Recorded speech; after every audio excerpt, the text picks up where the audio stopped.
Police are investigating allegations of fraud after the SNP was accused of using thousands of pounds earmarked for an independence referendum campaign on office renovations. The investigation centre around allegations of fraud surrounding more than £600,000 that was raised after an appeal by the SNP in 2017. The SNP pledged that the money raised in its 2017 appeal would be kept aside for a future referendum campaign. Officers are expected to issue warrants shortly to obtain financial material from the party, as they look into 19 complaints about the fund described as ring-fenced. They are expected to interview Peter Murrell, Nicola Sturgeon's husband and chief executive of the SNP. They will also speak to MSP Colin Beattie, who was reinstated as party treasurer last month, and several former party officials who recently resigned over not being shown full accounts by Mr. Murrell. They include the MPs Joanna Cherry and Douglas Chapman, the party's former treasurer,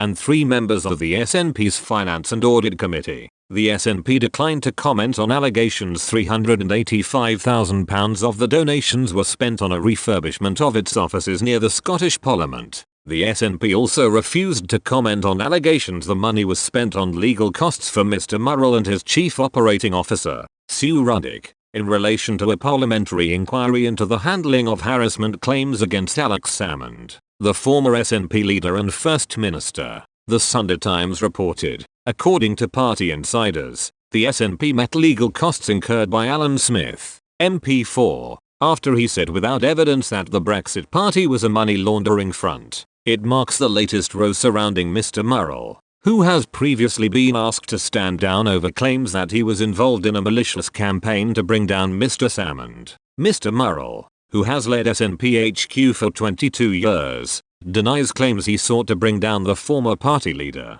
but one SNP source told the Sunday Times, there are clearly huge issues with the way the SNP is run, including with the finances and governance of the party and headquarters. If Murrell hadn't been married to the party leader, he would have been sacked long ago. Stephen Kerr, the Scottish Conservative chief whip, accused the SNP leadership of making up contradictory explanations as it went along. He said, they really need to get their story straight. The Sunday Times was told police officers were stunned by the position taken by the prosecution service. One source said that police officers and the Crown Office were at loggerheads before the force's announcement this month that it was opening a formal investigation, having conducted initial inquiries into complaints alleging fraud. Mr. Kerr then added, the police must be allowed to investigate without any potential interference which undermines their efforts to find out the truth. That would be completely inappropriate and would only raise further suspicions among the public if the Crown Office were to question what officers were doing.